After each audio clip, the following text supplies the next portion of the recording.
In this country, it's about depression, addiction, and suicide. They are problems that affect not just the famous, but millions of people, your friends, your families, your colleagues. What do you think about when you hear the word depression? Someone being broken. I think about self-harm. People with dark moods. Sadness, crying. The person is sad, unstable, and lonely. Some stats and facts before we start. With over 350 million people affected by depression worldwide, it's no doubt it's a serious issue. But what exactly is going on inside of a depressed person? Is there a biological basis for these intense feelings of sadness? In the past, depression was often and simply described as a chemical imbalance in the brain.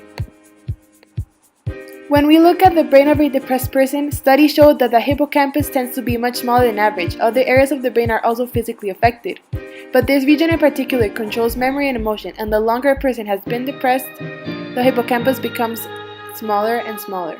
People who are most likely to suffer from depression are persons from 45 to 65 years of age, women, black, Hispanics, non-Hispanics of other races or multiple races not living in their country, divorced people, the unemployed or individuals unable to work, people without financial insurance, and people with less than a high school education.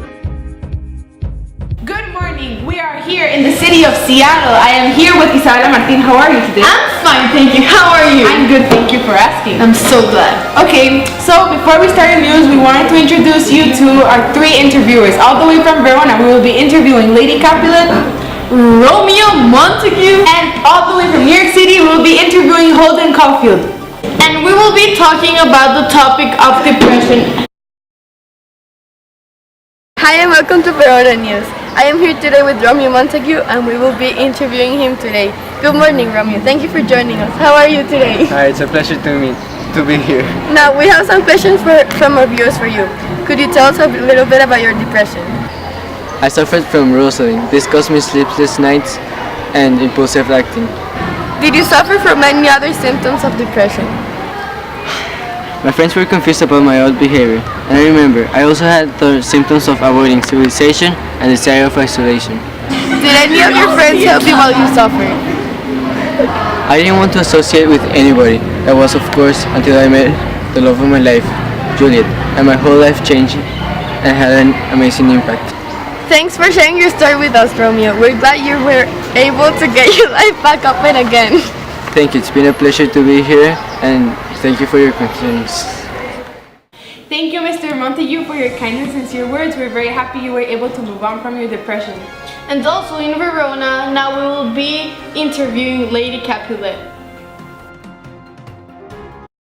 Here in Verona News today, we're in the city of Verona interviewing Miss Capulet. So we all know that you have had a rough couple of days. So I want to know what made you come out here and talk to us today. Well, I wanted to come out here because I think that people of Verona deserve to know what's happening. Well, we do know that you have lost your daughter Juliet, and I want to know how things have been. It has actually been very hard around the house. My husband is extremely depressed and I just really feel guilty all the time. I mean, it's my fault that my daughter is dead right now. Why would you think that? Because me and my husband were forcing her to marry to someone she didn't love. Julia was completely madly in love with Romeo Montague. She was completely aware that we wouldn't let that relationship be. Why would Julia think that you would never let them be together? She was actually right. I mean, I would have never permitted that relationship. Oh, this is shocking. Why not, Miss Capulet? Tell us. Well, as you must know, the Capulets really don't get along with the Montagues. It's just that they think they're the best family around here and they clearly aren't. So, Romeo is the son of the Montagues, so I just wouldn't, I don't know, it's just too depressing for me to talk about it, I'm sorry. Once again, I'm sorry for your loss, Miss Capulet, and thank you for sharing your story with us. We're very sorry, but Thank you for having me. And now, all the way from New York, we will be interviewing Holden Caulfield. Hello, Mr. Caulfield. Please take a seat. Hey, don't call me Mr. Caulfield. Just hold it.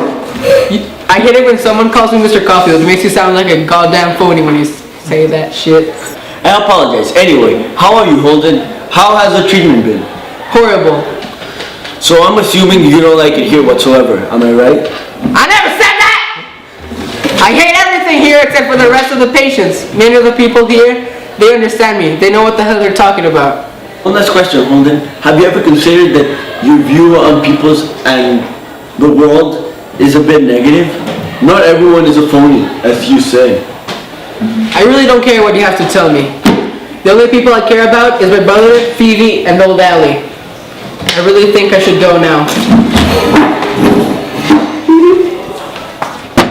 And thank you for watching.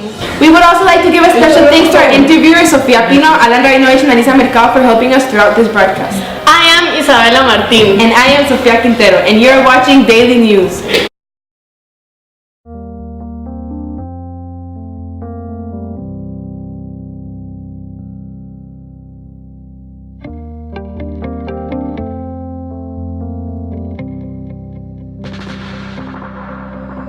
Here now, letters burning by my bed for you.